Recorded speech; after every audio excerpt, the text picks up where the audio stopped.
Salut à toutes et à tous, aujourd'hui on se retrouve pour une nouvelle vidéo. Donc cette vidéo va être très spéciale puisqu'on va parler de coupés. Alors je vais vous faire la liste de 3 coupés qui m'intéressent en ce moment. Je vous ai déjà présenté la 330D E46 dans une précédente vidéo.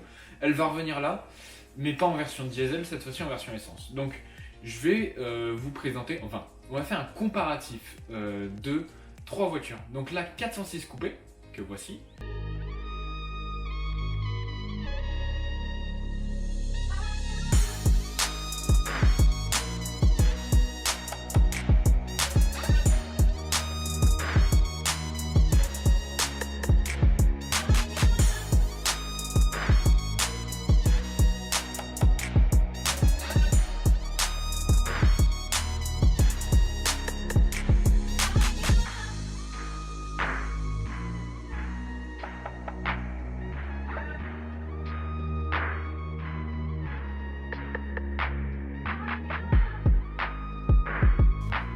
La 330i du coup la 330ci E46 du coup qui est la version coupée de la berline.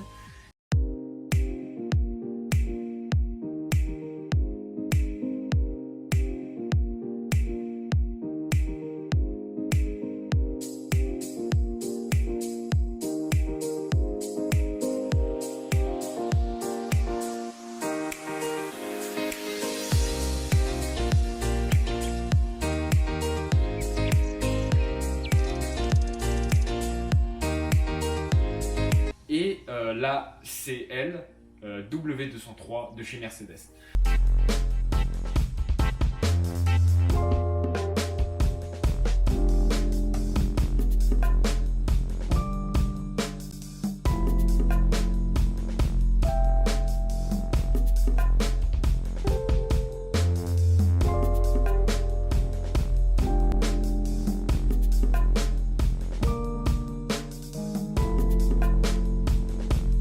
Je fais ce comparatif de ces trois véhicules parce que c'est des véhicules qui ont maintenant presque 20 ans, qui commencent à avoir une cote qui est montante, parce que c'est des véhicules qui ont un certain charme et ont beaucoup baissé de valeur.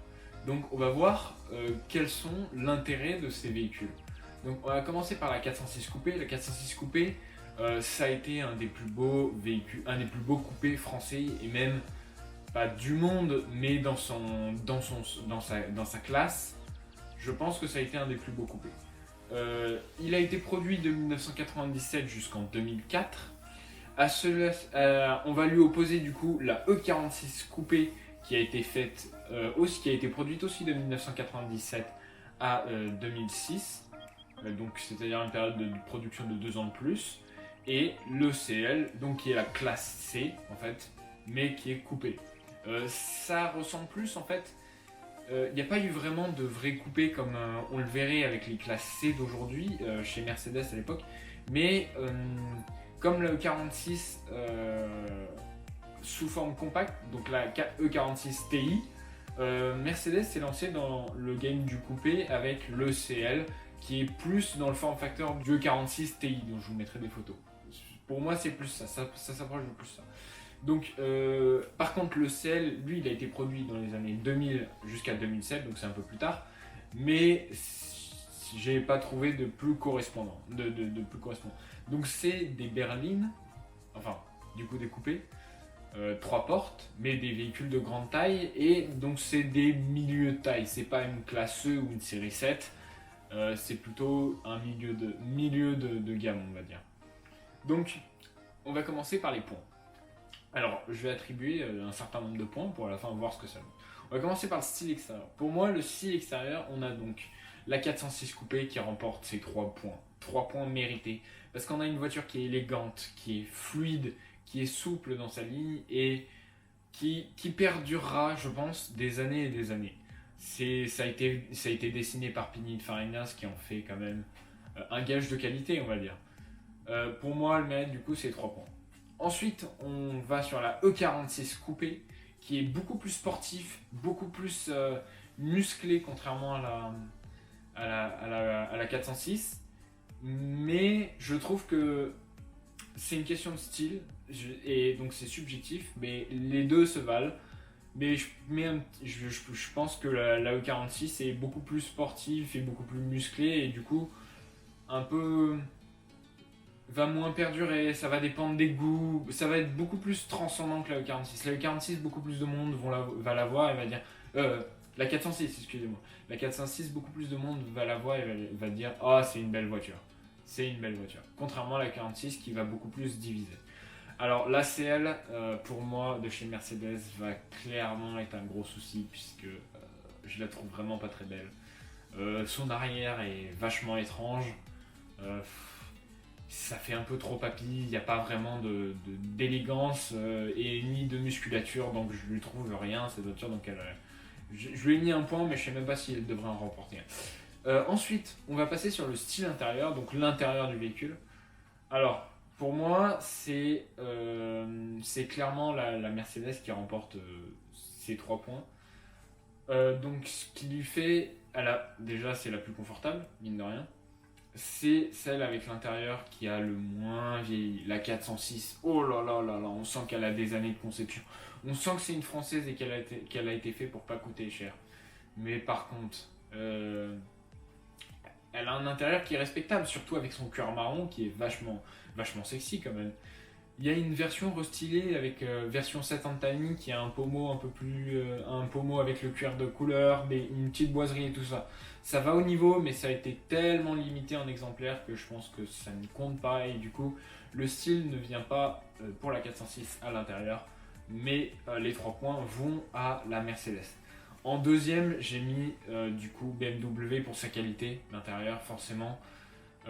Qui est beaucoup plus arrangé, beaucoup moins entassé que la 406, beaucoup plus élégant, beaucoup plus travaillé, je trouve. C'est encore un avis personnel, mais je trouve que les boiseries sont mieux intégrées. C'est plus joli, c'est plus qualitatif, et je pense que c'est un intérieur BMW, ça durera plus longtemps, et voilà. Il y a plus de cuir, il y a plus d'efforts faits. Concernant le moteur, alors là, encore une catastrophe pour la 406 coupé. Alors, elle est quand même bien motorisée.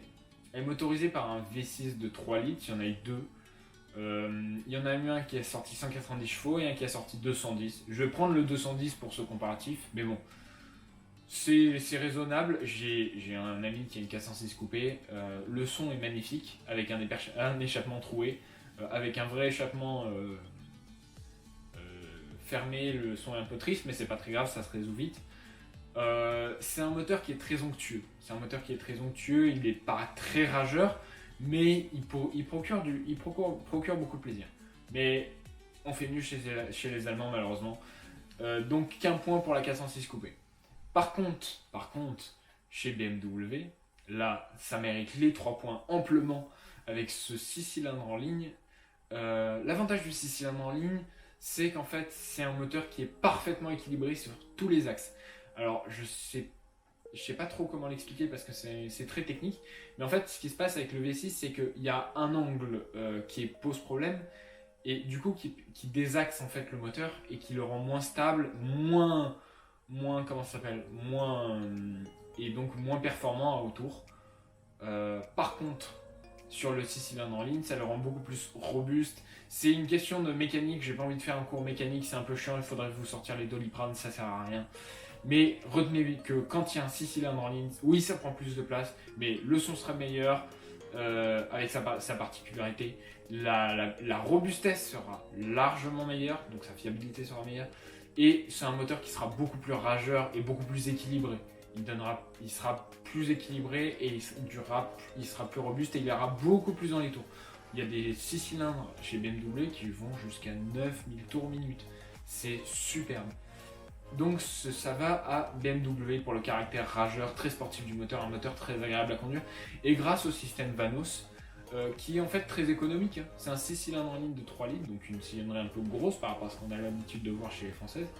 Ça tourne autour de 9 litres au 100, contrairement à 14 litres pour la 406. Je connais un peu moins le moteur de chez Mercedes, mais je sais qu'il est beaucoup plus onctueux, beaucoup plus rond. C'est un 2 litres 9, donc c'est un 3 litres en fait, c'est un 2 litres 9 et quelques. Donc c'est un 3 litres, excusez-moi, qui sort 228 chevaux. Je vais vous sortir la puissance pour la BM parce que je crois que j'ai oublié, c'est 231 chevaux. On est à quelques chevaux d'écart, mais le plaisir n'est pas le même. On est sur un plaisir beaucoup plus onctueux, il a beaucoup plus de couple à bas régime, mais ça n'en fait pas un moteur où on en prend beaucoup de plaisir avec. Surtout qu'il y a un autre point qui est très important, c'est la boîte de vitesse. Les 406 coupés ont des boîtes manuelles qui sont très bien. En 5 vitesses, ça va très bien. C'est pas très économique, mais c'est pas très grave. On a le même problème chez BMW. Cependant, on a les boîtes manuelles. Alors que... parce que les boîtes automatiques sont des catastrophes. Chez BM, ça va, mais chez Peugeot, c'est catastrophique. Chez Peugeot, la boîte automatique, elle est catastrophique, faut pas la prendre. C'est les anciennes boîtes, c'est lent, ça met du temps. Chez BM, ça va à peu près, chez Mercedes, ça va à peu près. Mais le problème, c'est que chez Mercedes, il n'y a que la boîte automatique qui est disponible. Quel dommage, qui fait que je place ce moteur en deuxième position. Un autre truc qui est très important à retenir, c'est que chez Peugeot, la 406 coupé V6 donc de 210 chevaux est le moteur le plus puissant. C'est une traction, mais il n'y aura pas d'autres moteurs. Et le fait que ça soit une traction, ça perd des points. Du coup, je ne lui rajoute pas de points pour ça. Contrairement au BMW et au Mercedes, où je rajoute plus un point pour le fait que ça soit une propulsion, parce que c'est bien plus marrant. On est dans une voiture qui a près de 200 chevaux, ça serait marrant de faire des drifts et de faire des trucs sympas avec. Et on a des gammes de moteurs beaucoup plus performantes. C'est-à-dire qu'on a le M3 chez BMW qui fait 270 chevaux. C'est un 3 litres 2 cylindrée, ce qui est absolument énorme. C'est peut-être plus, je sais plus. je mettrai un petit astérix avec lequel je me suis trompé. Mais on a le M3 qui est très connu, qui est charismatique, mais qui est exceptionnel et qui a une gueule d'enfer.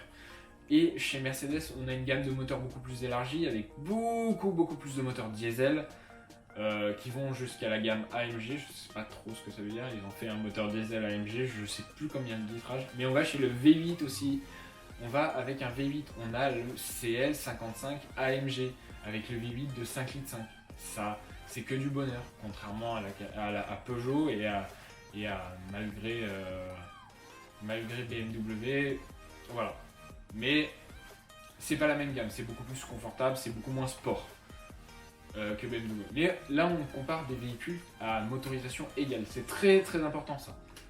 J'ai mis un point d'honneur à ce que les motorisations soient égales, sinon ça sert à rien de comparer. Donc c'est que des 3 litres, il y a plus de moteurs, il y a une plus grande diversité chez Mercedes et BMW. Donc ensuite, on va aller au prix. Le prix, c'est ce qui va donner l'avantage à la Peugeot. Aujourd'hui, en cote montante, on peut en trouver des 5 à 6 000 euros, des exemplaires pas trop rincés en 406. Et ça nous fait une belle voiture, une voiture qui est même magnifique avec un intérieur plutôt raisonnable, malgré que c'est celui qui a le moins de points par rapport à tous aux deux voitures que j'ai citées de chez des concurrentes allemandes. Mais c'est un véhicule qui est joli en soi, qui a un prix pas très élevé, qui va pas vous coûter cher à l'entretien. C'est un V6, c'est gros. Alors oui, il y a des problèmes de fiabilité sur les bobines, mais il faut quand même pas exagérer. Ça va. Donc ça lui donne une note totale de 8. Alors c'est 8 points. Ensuite, pour le 46, la 330 CI, le problème, c'est qu'on est en cote montante. Et les voitures coûtent cher. Alors oui, c'est de la qualité, mais on a quand même des véhicules à près de 150 000 km qui valent 12 000 euros. C'est absolument énorme. Et quand on s'approche des 100 000, c'est 17 000 euros. Je trouve ça énorme. Je lui ai mis qu'un seul point du coup, mais j'aurais peut-être pas dû lui en mettre du tout pour ça. Parce que c'est un problème. C'est un problème à mon niveau. Peut-être qu'au vôtre, vous pourrez justifier. Mais après, on a un véhicule qui est très rageur, très performant et qui procure beaucoup de plaisir. Donc voilà, je lui ai mis un point pour ça, ce qui nous fait un total de 9 points pour la BMW 46 coupée. Et ensuite, on va passer à la Mercedes. La Mercedes qui est peut-être pour moi le meilleur choix, qui est un véhicule entre 8 et 9K, 9 000 euros du coup, qui peut se trouver à moins des fois. C'est assez rare, le problème c'est que c'est assez rare, mais vous pouvez trouver là, vraiment la motorisation qui vous arrange, qui vous fait plaisir. Et l'avantage, c'est que ce sont des voitures qui sont très robustes. Donc vous pourrez en tasser des milliards de kilomètres avec. Des milliards et des milliards de kilomètres. C'est l'avantage de Mercedes. Par contre, vous avez une voiture qui est beaucoup plus souple, beaucoup plus confortable et beaucoup moins sportive du coup. Mais après, ça se fait avec des petits mods, avec des petites modifications, ça peut se corriger assez facilement. Et surtout, vous avez la possibilité, si vous avez plus de budget, de monter en gamme de moteurs. Et ça, c'est bien. Par contre, le plus gros problème va être la boîte de vitesse automatique qui va, pour moi, être un gros problème. Pour moi, un coupé sport, c'est aussi passer les vitesses, c'est aussi s'amuser avec sa boîte de vitesse.